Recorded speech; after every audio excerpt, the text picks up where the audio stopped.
ფულის გადასვლა მომხმარებლის დიდი ნაწილისთვის თითქმის ყოველდღიური საჭიროება. ეს სერვისი ჭირდება როგორც ბიზნეს, ასევე კერძო პირებს. იქნება ეს მოგზაურობის თუ ონლაინ შესყიდვების დროს, თუ ბიზნეს გარიგებების დადებისას. დღევანდელ გაციფრულებულ რეალობაში ჯერ კიდევ ბევრ ადამიანს უწევს ფიზიკურ გადამცულ პუნქტში სიარული, კურსების შედარება და არაერთი გზის გავლა საუკეთესო პირობების მისაგნებად. სწორედ ამ პრობლემაზე პასუხად შეიქმნა ციფრული პლატფორმა კურსი.G, რომელიც მომხმარებელს ვალუტის გადახურდაობას ახლიდან გაუსულად სთავაზობს. რა სიტყავს მომხმარებელი და რა გეგმები აქვს ქართულ სტარტაპს მომავლისთვის სტუმართან პლატფორმის დამფუძნებელთან ნინო კუპრაშვილთან ერთად ვისაუბრებთ. მოგესალმებით, ძალიან დიდი მადლობა გაცემა სტუმრობისთვის. როდესაც პირველად შევიტყვე კურსის არსებობის შესახებ, მაშინ კონტესტი განცდა, რომ რამდენად აქტიურად გამოიყენებდა მას მომხმარებელი. რაც უფრო დრო გადის, ჩემ გარშემო ყოველ შემთხვევაში საკმაოდ ბევრი ადამიანია, რომელიც უკვე იყენებს კურსი.G-ს. როგორ დაიბადა საერთოდ ამ პლატფორმის შექმნის იდეა და რა იყო მთავარი განმაპირობებელი, რომ ესეთი სტარტაპი დაგეწყოთ? გამარჯობა, პირველ რიგში დიდი მადლობა, რომ მომიწვიეთ. იდეა გაჩნდა უბევრად უფრო ადრე, ვიდრე ლაივზე გავედით. დავინახეთ ეს შესაძლებლობა, იმიტომ რომ მომხმარებელს ჰქონდა ორი ალტერნატივა. ან დაეხურდავებინა მობაილ ბანკში შედარებით ზვირად, ან დაეხარჯა დრო და ენერგია და წასულიყო ჯიხურში. შესაბამისად ვიფიქრეთ, რატომაც არა, საკმაოდ გამართული ონლაინ პლატფორმა შეიძლება ჩამოყალიბდეს, სადაც მომხმარებელს ერთი მხრივ დრო და ენერგია დაეზოგება და მეორე მხრივ ფინანსები. ესე დაიბადა ეს იდეა. კი ბატონო, როდესაც პირველად ჩაუშვით, გქონდათ დაუშვათ განცდა და ან გათვლილი გქონდათ, აი რამდენი მომხმარებელი უნდა შემოსულიყო, რომ რეალურად ჩაგეთვალოთ, რომ ეს სტარტაპმა წარმატებულად დაიწყო საქმიანობა და დღეს როგორი ტენდენცია გვაქვს? თავიდან რო ჩაუშვით, გქონდა რა თქმა უნდა რისკებით შევაფასეთ, ის მომენტი, რომ ჯერ არ ვიყავით, არავინ არ გვიცნობდა, ბაზარზე არ ვიყავით, რა თქმა უნდა გაცვლები გქონდა. ეს გაცვლები გამართლდა, მალევე დავინახეთ, რომ საჭიროება ნაცვლად არსებობს და თან მომხმარებელიც უკვე წამოყვა ნელ-ნელა. შესაბამისად, ერთი წლის მერე შემიძლია ვთქვა, რომ არა მხოლოდ იდეა გამართლდა, არამედ რეგულაციის შემოსვლასთან ერთად დამტკიცდა, რომ ამ ბიზნეს მოდელს აქვს არსებობის უფლება და რა თქმა უნდა სხვა მოთამაშეებიც შემოვლენ ბაზარზე. რეგულაციის ნაწილს ცალკე შევეხები, როგორ გამოიყენება ეს პლატფორმა და მაგალითად პირობითად რით განსხვავდება, თქვენ ახსენეთ, რომ რეალურ იმაზე ძვირად გადაეცვალა მობაილ ბანკში, ვიდრე დაუშვათ იმ კონკრეტული დროისთვის იყო ჯიხურებში ეს კურსი. რის მიხედვით დგება თქვენ შემთხვევაში კურსი, რამდენია და თუ დაუშვათ რეალურად ეს კურსი ჯიხურის კურსის ანალოგია პრაქტიკულად როგორ მიხვდეს მომხმარებელი, რომ ეს არის ის კურსი, რომელიც მას ამ წუთისთვის ხელსაყრელია მისთვის? კურსი დგება ხაზინაში, ყავს ხაზინის სამსახური, ისევე როგორც ბანკებს. შესაბამისად ვუყურებთ როგორც ჯიხურებს, ასევე Bloomberg-ზე არსებულ კურსს და ვცდილობთ ყოველთვის, რომ ჯიხურებთან მიმართებაში გქონდეს კონკურენტული კურსი. ხა რა თქმა უნდა, ანუ სხვადასხვა ჯიხურს სხვადასხვანაირი კურსი აქვს, ხო? ეხლა რო ჩავიაროთ, ზოგ ჯიხურს აქეთა გადახრილი, იქით. თავარი არის სპრედი, ანუ ყიდვას და გაყიდვას შორის რამდენ ფულს შეულობს ბიზნესი. ჩვენი დაპირების შესასრულებლად არასდროს არ გვაქვს არც ერთ ყველაზე უფრო დაბალფასიან, ესე რომ ვთქვათ, ჯიხურზე უფრო მეტი სპრედი. ანუ ვინ არჩუნებთ იმ განსხვავებას ყიდვას და გაყიდვას შორის, რასაც ჯიხურები სთავაზობენ და რა თქმა უნდა ვუყურებთ როგორც მსოფლიო ტენდენციებს, მაგალითად ევროდოლართან მიმართებაში, ასევე ადგილობრივ ტენდენციებს, მოთხოვნა და მიწოდება ლარზე რამდენია იმ კონკრეტულ მომენტში და ჩვენი ხაზინის სამსახური შესაბამისად ყოველთვის ადგენს კონკურენტუნარიან კურსს, რომელიც იმ წუთის მდგომარეობით გვაქვს პრეტენზია, რომ იყოს საუკეთესო. კი ბატონო, ვიდრე ამ პლატფორმას შევუშვებდით, ეროვნულ ბანკის სპეციალურ ლაბორატორიაში გაიარა ტესტირება, ხო? როგორი იყო დაუშვათ აი ეს პროცესი თლიანობაში, იმიტომ რომ მართლა უჩვეულო პლატფორმაა, რომელიც ყოველ შემთხვევაში აქამდე სტარტაპი, რომელიც აქამდე არ ქონია და შესაბამისად ინტერესი ამ იმის მიმართ დიდია. თვითონ ეროვნული ბანკის მოთხოვნები როგორი იყო და რა თავარსული პირობა იყო წამოყენებული, რომ დაუშვათ ამ ეს პლატფორმა რეალურად ჩაგეშვათ საქმიანობის მიმოქცევაში? თავარი პირობა, რა თქმა უნდა, იყო უსაფრთხოება, იმიტომ რომ თავარი რეალურად უსაფრთხოება არის, უნდა დაგვეცვა უსაფრთხოების როგორც ანუ კიბერუსაფრთხოების ნორმები, ჩვენი პლატფორმა უნდა ყოფილიყო დაცული, მომხმარებლის ფული, რომელსაც გვირიცხავს მაშინ, როდესაც თანხის კონვერტირება საჭიროა, უნდა ყოფილიყო დაცული და რა თქმა უნდა ბიზნესი უნდა გვემართა გამართულად, ამისთვის იმის გარდა რომ ძალიან ბევრი მოთხოვნა შევასრულეთ, შემდეგ უკვე მოლაპარაკებების თაობაზე დავხვეწეთ ჩვენი პლატფორმა, რომ მაქსიმალურად უსაფრთხო ყოფილიყო თითოეული ნაბიჯი დაწყებული თვითონ ვებგვერდზე. უსაფრთხოების თემა არის ერთ-ერთი ყველაზე მნიშვნელოვანი ნაწილი, იმიტომ რომ რეალურად თქვენ ჩვენ ფულს მართავთ. რა თქმა უნდა. და ამიტომ ძალიან მნიშვნელოვანია ეს უსაფრთხოების კონტექსტი და რამდენად რა რეგულაციებში ჯდებით, ანუ როგორ არის ეს რეგულირებული, მიუხედავად იმისა, რომ თითქოს ერთი შეხედვით სტარტაპია და შემდგომ, მაგრამ თქვენ რეალურად ხართ ვალუტის გადამცვლელი, ოღონდ არა ფიზიკური ჯიხური, არამედ კონკრეტულად ამ შემთხვევაში პლატფორმა. შესაბამისად ძალიან მნიშვნელოვანია, რომ მაქსიმალურად უსაფრთხოების ნაწილი იყოს დაცული და გამართულად იფუნქციონირებთ. აი ეს ტენდენციები როგორ არის ასახული და მაგალითად რა ხდება იმ შემთხვევაში, როდესაც პირობითად პლატფორმაზე Wi-Fi-თან ან ინტერნეტთან წვდომა არ არის და ეს პრობლემები როგორ აქვს ასახული ამ იმაში, რომ მაქსიმალურად იყოს დაცული თქვენს და ჩვენს. პირველ რიგში უსაფრთხოება ისევ და ისევ იყოფა ორ ნაწილად. ერთი არის ტექნიკური უსაფრთხოება, მეორე არის მომხმარებელთა დაცვა. ორივე მხარეს გვაქვს ძალიან მკაცრი რეგულაციები. ვალდებულები ვართ, რომ მომხმარებელს ჩვენთან ჩარიცხული ფული დავუბრუნოთ 30 წუთში, თუმცა ბრენდის დაპირება არის, რომ 15 წუთში უნდა დავაბრუნოთ. უბრალოდ ახალ რეგულაციებში ახლა 30 წუთია, მაგრამ ჩვენ ამის გაზრდას არ ვგეგმავთ. რა შემთხვევაში გიწევთ ამ ფულის დაბრუნება? ანუ კონვერტირებული ჩვენი სისტემა მუშაობს ესე, რომ მომხმარებელი გვირიცხავს თანხას, დასაკონვერტირებელ თანხას სპეციალურ ანგარიშზე და უკვე ავტომატურად მას უბრუნდება კონვერტირებული ვალუტა, სასურველი ვალუტა. ანუ თუ ჩაგვირიცხა დოლარი და უნდა ლარი და უბრუნდება შესაბამისი ოდენობის ლარი. ეს მაქსიმალური ამ პროცედურის მაქსიმალური ვადა არის 9 საათი რეგულაციის მიხედვით, თუმცა ჩვენი ბრენდი დაპირებას იძლევა, რომ 15 წუთში მოახდენს ამ კონვერტაციას თავიდან ბოლომდე. ეხლა რა თქმა უნდა ტექნიკური ნაწილი და გამართულობა ძალიან მნიშვნელოვანია, როგორც გითხარით, საკმაოდ დიდი შემოწმება გავიარეთ ეროვნული ბანკისგან სანამ გავუშვებოდით ლაივზე. მუდმივად ხვეწავთ როგორც მომხმარებლის მოგზაურობას, ასევე რა თქმა უნდა ტექნიკურ ნაწილს. თუმცა თუ არის ისეთი შემთხვევა, რომ ტექნიკური ხარვეზია და ეს არის როგორც ჩვენნაირი კომპანიებისთვის, ისევე შეიძლება ძალიან დიდ კომპანიებს დაემართოს. რა თქმა უნდა, ამ შემთხვევაში გვაქვს მყისიერი ურთიერთობა მომხმარებელთან. ფული მათი აუცილებლად დაცულია. ჩვენ ვართ ბანკი, ანუ IBAN-დან IBAN-მდე სერვისი, ჩვენ ანგარიშზე ბანკში ხვდება ეს ფული და ბანკისვე მეშვეობით უკან ბრუნდება. შესაბამისად, ფული არის მაქსიმალურად დაცული. და რა თქმა უნდა, გვაქვს ძალიან ბევრი სხვადასხვა პროცედურა, რომ თავიდან ავირიდოთ თუნდაც ის ტექნიკური ხარვეზები. კიბერშეტევებისგან რამდენად დაცული? ძალიან დაცულები ვართ, ჩვენი მონაცემები ძალიან დაცულები, ძალიან ხმამაღალი თამამი განაცხადია, ამიტომ ძალიან მნიშვნელოვანი არის აგვიხსნათ როგორ ხართ დაცული კიბერშეტევები. ჩვენი მონაცემები თავიდან ბოლომდე არის განთავსებული Amazon-ის AWS სერვერზე, რომელიც ითვლება, რომ ერთ-ერთი ყველაზე დაცული სერვერი არის მსოფლიოში. ჩვენი დეველოპერები 24 საათის განმავლობაში ახდენენ ჩვენი სისტემის მონიტორინგს.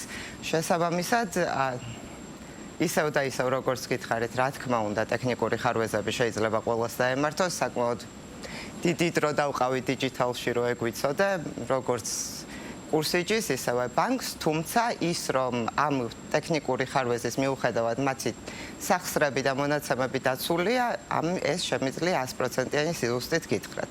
კი ბატონო, რა თანხის კონვერტირებაა შესაძლებელი, ანუ მაქსიმალური და მინიმალური მოცულობები განსაზღვრული არის თუ არა და რეალურად თქვენ ხართ კონკურენცია როგორია ამ ბაზარში? თქვენ ხართ მარტო ერთადერთი პლატფორმა ამ ნაწილში თუ რეალურ კონკურენციაში შედიხართ მაგალითად ბანკინგებთან და ბანკების ინტერნეტ სერვისებთან და რამდენად რეალურად შეიცვალა აი ამ პერიოდის განმავლობაში თქვენი დაკვირვებით, თუნდაც მათი ანუ საბანკო სექტორის სავალუტო გაცვლითი კურსები აი ამ მას შემდეგ რაც გამოჩნდით ბაზარზე. კი ბატონო. ჯერ პირველ რიგში რა თქმა უნდა კონკურენტები გვყავს, ანუ ბუნებრივი კონკურენტები რო შევედით იმ დღესვე გვყავდა, ეს არის საბანკო სექტორი, რომელიც არის რეალური კომფორტული ალტერნატივა მომხმარებლისთვის, თუმცა აქვს უფრო ცუდი კურსი, ვიდრე ჯიხურს. ჯიხურის ასევე არის ჩემი კონკურენტი, იმიტომ რომ არის მომხმარებელი, ვისაც უნდა რომ არ დაზოგოს დრო და ენერგია და ურჩევნია რომ მივიდეს და ნაღდი ფული გადაახურდაოს ჭიხურში. ასევე არის მსგავსი მომსახურების შემთავაზებელი კომპანია, რომელიც დღესაც რეგულაციის ლაბორატორიაშია. და რა თქმა უნდა, ჩვენ ამ კონკურენციას ვგრძნობთ, როგორც საცალო პირებზე, ასევე კორპორატიულ კლიენტებზე, ანუ როგორც ჩვენთან ასევე ბანკში შეიძლება კურსის შეთანხმება და სპეციალური კურსის მიღება და ძალიან ხშირად გვიწევს ჭიდილი თუნდაც ბანკის კურსთან. დღესდღეობით მინდა აღვნიშნო, რომ ბანკის კურსი ბევრად უფრო ხელსაყრელი არის, ვიდრე ჩვენ რო შემოვედით ბაზარზე, რასაც მე ძალიან მივესალმები, იმიტომ რომ ჩვენი ამოცანაც ზუსტად ეს იყო, რომ მომხმარებელს მიეღო უფრო ხელსაყრელი კურსი და დაეზოგა თანხა.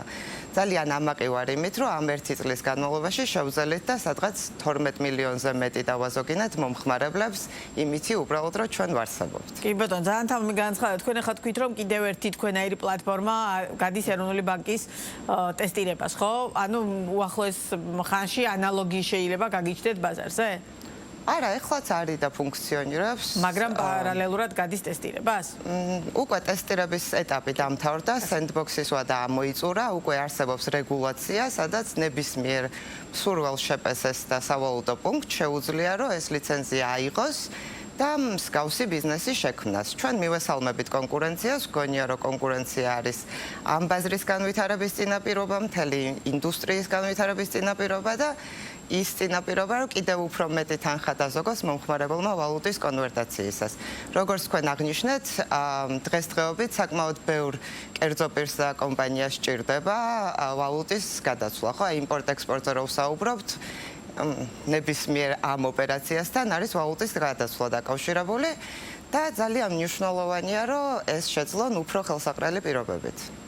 კი ბატონო, მაქსიმალური და მინიმალური თანხა კონვერტაციის ლიმიტები გვაქვს, ანუ რომ დავიწყეთ ჩვენი ლიმიტები გაცილებით მცირე იყო, დღეს გვაქვს კერძო პირებზე ლიმიტი 100,000 ლარი ერთ ტრანზაქციაზე, ოღონდ შეუძლიათ რომ ანუ უზომო რაოდენობის ტრანზაქციები გააკეთონ დღის განმავლობაში. დღის განმავლობაში პირობითად ერთი ტრანზაქცია შემიძლია 100,000 ლარი. ნებისმიერი რაოდენობის ტრანზაქცია შეგიძლიათ, ოღონდ ერთი არ უნდა აღემატებოდეს 100,000 ლარს. ანუ ამ ნაწილში ბანკთან მიმართებაშიც უფრო კონკურენტულები ხართ?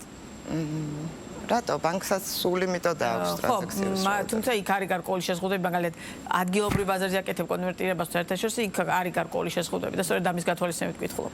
ჩვენთან ულიმიტოდ შეუძლია, ოღონდ ერთი ტრანზაქცია არ შეიძლება რომ 100,000 ლარს აღემატებოდეს, თუ მომხმარებელმა დაუკავშირებლად ჩაგვირიცხა 100,000 ლარი, მყისიერად უბრუნდება მას თანხა ანგარიშზე. ვცდილობთ, რომ დანიშნულებაც გავაყოლოთ, რომ ლიმიტს გადაცდით და თუ შეიძლება გაყავით და გაყოფა არანაირი პრობლემა არ არის. რამდენად აქტიურად იყენებს ამას დავუშვათ არა საქართველოს მოქალაქე თქვენს პლატფორმას, თუ ეს ძირითადად მაინც საქართველოს მოქალაქეებზეა ჯერჯერობით გათვლილი? არა, ეს პლატფორმა არის საქართველოს მოქალაქეებზე გათვლილი, ვისაც აქვს ანგარიში ქართულ ბანკებში. ანუ ჩვენ ვართ ინტეგრირებული ქართულ ბანკებთან. ჩვენ მომხმარებელს შეუძლია, რომ ტრანზაქცია განახორციელოს TBC-ის ან საქართველოს ბანკის მეშვეობით. სხვა ბანკები ჩაერთვებიან პლატფორმაში? სხვა ბანკების პლატფორმაში ჩართვას ვრთავთ. მომხმარებლის განმოთხოვნას ვიკვლევთ. მოლაპარაკებაზე უფრო მეტად ვიკვლევთ ჩვენი პლატფორმის მომხმარებლების მოთხოვნას. უკვე 50,000-ზე მეტი მომხმარებელი გვყავს. მათ აზრს ძალიან ვითვალისწინებთ. გახსნის დღიდან დღემდე ყოველთვის ვითვალისწინებთ მათ აზრს და შესაბამისად მაგაზეც არის საუბარი. ეხლა რაც შეეხება უცხოელებს, რომლებსაც საქართველოში აქვთ ანგარიშები, რა თქმა უნდა შეუძლიათ პლატფორმა გამოიყენონ, თუმცა რეგისტრაციის საშუალება ამ ეტაპზე არ აქვთ. შესაბამისად, სადღაც 99% ჩვენი საცალო მომხმარებლების არის ქართველები, საქართველოს მოქალაქეები და ბიზნესების 100%, ვისაც კორპორატიული კლიენტების, ვისაც ვემსახურებით, ასევე 100%-ია. და აქვე მინდა ვთქვა, რომ თუ კერძო პირებზე 100,000 ლარიანი ლიმიტი გვაქვს, კომპანიებზე ერთ ტრანზაქციაზე 300,000 ლარია იგივე ლიმიტი. კი ბატონო, სამომავლო გეგმები როგორია ამ მოცემულობაში და დაუშვათ გაფართოების კუთხით რა სურვილები ან გეგმები გაქვთ ან უახლოეს პერიოდში მაგალითად პირველი ახალი თანამშრომლობა ვისთან შეიძლება დაიწყოთ? თქვით რომ მომხმარებლის გათვალისწინებით მომხმარებლის ქცევიდან და მათი ინტერესებიდან გამომდინარე ვაკეთებთ დაუშვათ ვიღებთ გადაწყვეტილებას, თუმცა მომხმარებელი ალბათ ლოგიკურად ყავს სხვა ბანკებსაც, ხო? შესაბამისად, ამიტომაც საინტერესო დაუშვათ სხვა ბანკებთან თანამშრომლობის ნაწილში როგორი იქნება თქვენი გადაწყვეტილება? კი ბატონო, რა თქმა უნდა, ყავთ მომხმარებლები, თუმცა ყველაფერი გადის რაოდენობაზე, რამდენი მომხმარებელი ყავს, თვითონ რას თავაზობს თავის მომხმარებელს, ასე შემდეგ. ამ ინტეგრაციებს გეგმავთ, ვალუტების დამატებასაც გეგმავთ, საკმაოდ აქტიურ და აგრესიულ ზრდის ეტაპზე და ფაზაში ვართ. გვინდა რომ ეს ზრდა გაგრძელდეს, ანუ ვართ სტარტაპი, ფაქტობრივად წელიწადზე ცოტა მეტი არის, რაც გამოვედით. ამ ერთი წლის განმავლობაში მოვაგროვეთ ეს 50,000-ზე მეტი მომხმარებელი, რომელსაც ნდობა გაუმართლეთ, იმედი მაქვს, ანუ ბრუნდებიან ჩვენს პლატფორმაზე და შესაბამისად ნდობა გაუმართლეთ. გეგმავთ უცხოეთში გასვლას, ანუ ახალი ბაზრები გვინდა რომ დავიპყროთ, ასე რომ ვთქვათ. და რა თქმა უნდა ჩვენი მომსახურების კიდევ უფრო დახვეწას, ახალი მომსახურებების დამატებას მომიჯნავენ მომსახურებების მაგალითად გზავნილების განახდება და ასე შემდეგ და შესაბამისად არ ვაჩერებთ განვითარებას. გიტას გამარჯვებული, ხო? და როგორ დაგეხმარათ დაუშვათ გიტას და ამ ტიპის პროექტები როგორ გეხმარებათ, რომ მაქსიმალურად აი ამ ეხა ასეთი სტარტაპი და ამ მსგავსი სტარტაპები შეიქმნას ქვეყანაში. რამდენად მნიშვნელოვანია ასეთი ტიპის მხარდაჭერა სახელმწიფოსგან?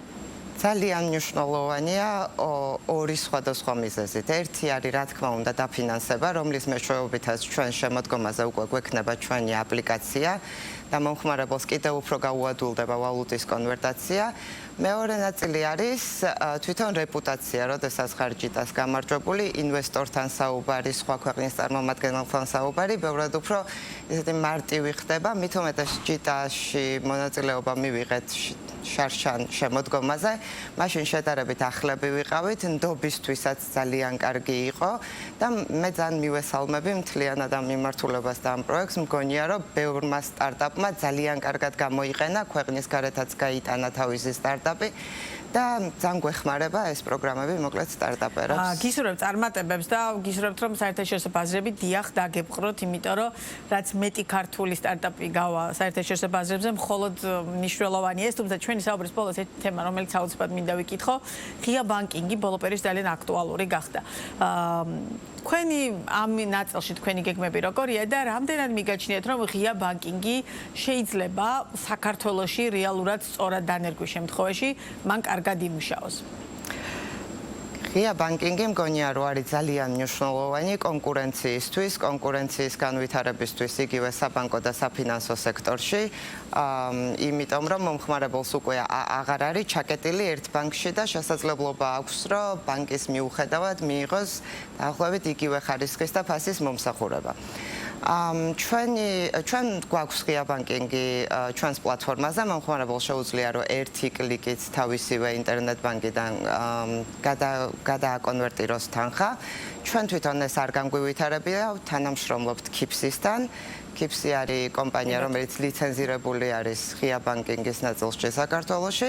მომხმარებლისთვის ეს პროცესი ბევრად უფრო მარტივი არის, ვიდრე საწყისი პროცესი, სადაც უნდა დააკოპიროს ჩვენი IBAN-ი, გადავიდეს თავის ინტერნეტ ბანკში, მერე იქ ჩაწეროს თანხა და ასე შემდეგ. აქ მართლა ერთი კლიკით გადადის თავისივე ინტერნეტ ბანკში და აკონვერტირებს თანხას კიდევ უფრო მარტივად და კიდევ უფრო მალე.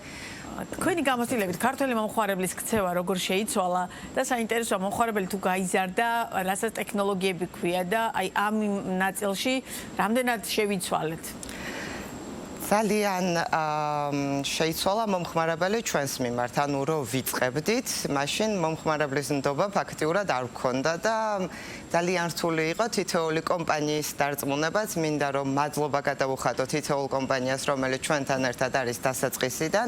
ეხლა უკვე 1 წლის მერე, როდესაც ამდენი მომხმარებელი გვყავს, როდესაც უკვე 1,5 მილიარდზე მეტი გვაქვს დაკონვერტირებული, უფრო მარტივი არის, ხო, რომ ნდობაზე ვისაუბროთ და აი რატომ უნდა გენდოზე პასუხები გავცეთ.